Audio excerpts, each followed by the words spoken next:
یو دویمه خبره مې کوله ډېرې اوږدې خبرې رونو نشم کولی. تاسو ته پته ده زمونږ په کور باندې یو حادثه راله او زما رور شیخ الحدیث حضرت مولانا محمد ادریس صاحب ته شهادت ملو شو. نو که یو خوا شیخ الحدیث دی خو بل شوا شهید الحدیث دی. او شیخ صاحب چې به کلم ساره ارشاد لالا به د بدرخیلو د جومات نه راغی نو هلته به یې مونځ نه کو. هر سار د ارشاد جمع هغه به د شیخ صاحب سره وه. ستاسو دی جومات کې تحسین الله دی رو دی بم کله ناکله جملته ابرار بم جملته د بدرخیلو د جومات یو څو طالبان بم رالل. نو سار جمع د مجبوری د وجې د حالاتو د وجې نه د شیخ صاحب بالته وه.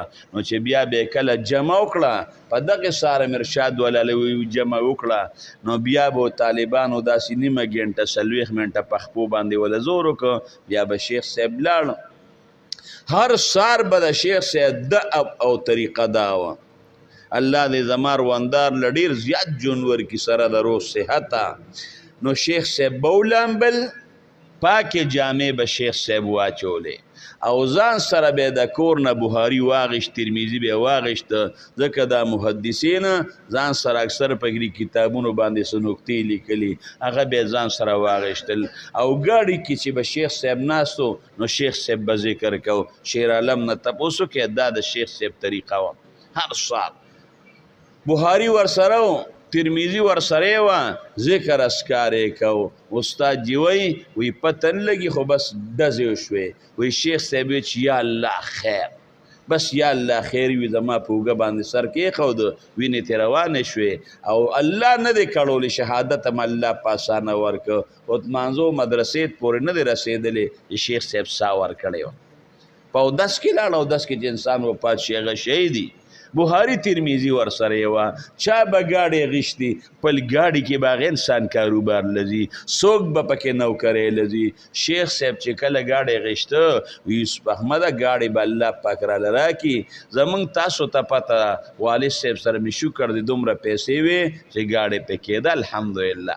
دلته چې د ځمکې مدنو یا د شورګرې نه والد صاحب له به راته د هغه د وفات نه په شیخ صاحب سره نو وی په دې نیت باندې چې زه په ګاډي کې درس لزم د بخاري دلته هم درس له او بیا حقانیت هم شیخ صاحب په هغې کې به درس لته. الله د انسان د وفات دپاره یو نیټه مقرر کړې ده لا یستقدمون ساعة ولا یستخرون. نه د هغې نه مخکې کېدل شته او نه د هغې نه وروسته کېدل شته. که ډېر هم یو انسان وی یاره که دا چل شو نو بیا به بد شو که دا شو دا بد شو نه نه نه هر قسم حربې چې موږ استعمال کړی وې بچ کېدل بالکل نو الله دغه وخت مقرر کړ. رب العالمین هم دغه وخت د هغه دپاره شیخ صاحب دپاره مقرر کړی و. خو د نن 19 کاله مخکې ما ته شیخ صاحب یوسف احمده چې کله زه وفات شم نو په ما باندې به جړا نه کوې ګورې ځکه په حدیثو کې د جړا نه منه راغلی ده. ان المیت لیعذب ببکاء اهله چې په مړي باندې څوک جاړي نه هغه ته په هغې باندې دغه میلاویږي سزا میلاویږي هغې مړي ته چې هغه وایي ما په جړا باندې خشته کې نور ولا تزر وازره وزر اخرى یو ګناه الله په بل باندې نه بار کوي. نو شیخ صاحب په ما باندې به ګورې چې مړ شم نو په ما باندې به جړا نه کوې بل په ما باندې نمایش مه کوې. دا سپیکرو کې ګرځېدل را ګرځېدلي نمایش په ما باندې نه کوې بس زر مې خښ کې هر څومره کسان شي. نو دا 3 ورځې غیر اختیاري زما د سترګو نه به مخکې بیدلي زما د رور د پیاز احمد د سترګو نه به مخکې بیدلي زما د رویرون د سترګو نه به مخکې بیدلي زما احمد زوی د کوټې نه راووته او لکه د مار په شانتې تاوېده بابا په باجان خو چا ډزې وکړې ګاډي پسې ورمنډه کړې ګاډی نه سټاټېده دې شپې بیا زه چا سره په موټر سایکل باندې چې کوم دی سور شوم او دی لکه د مار چې دغه شي او تاویږي. خیر هر څه چې لاړو چې څه د الله را طرف نه مقرر واغه شوه خو غیر اختیاري زمونږ د سترګو نه اوښکې بهېدلې دي الله رې په هغې باندې زمونږ مواخذه نه کوي. د دواړو جهانو د سردار مبارک بچی وه حضرت زینب رضی الله عنها او د هغې ماشوم بچی هغه بچی چې وفات کېده نو چې بچی بیماري نو چې پلار راشي نو یو پوچې په اسانه شي.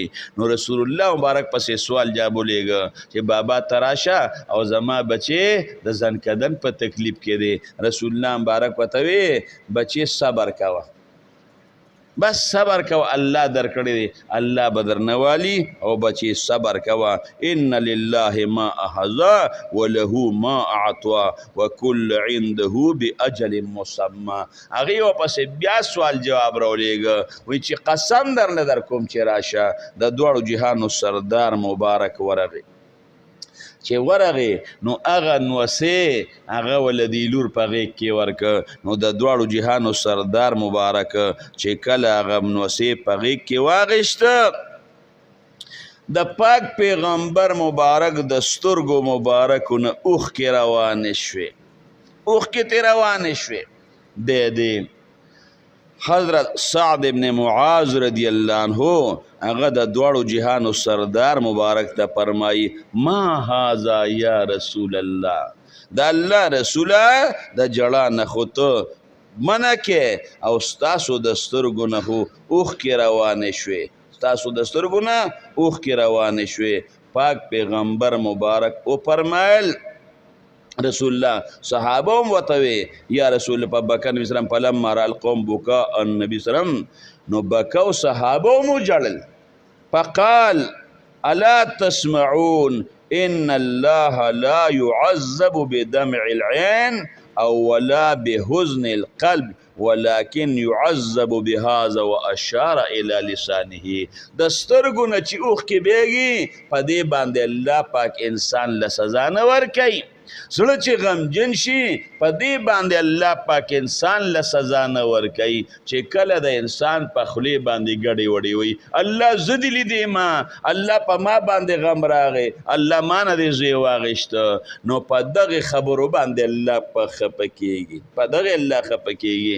د دواړو جهانو سردار مبارک د سعد ابن عباده رضی الله عنه بیمارو، نو د هغه تپوس له رسول الله مبارک ورغې، چې ورغې نو هغه بېهوش و. نو پاک پیغمبر مبارک او فرمایل قد قبضه، ولی وفات شوی دی څه خورې ورته نه بېهوشي پرې راغلې ده.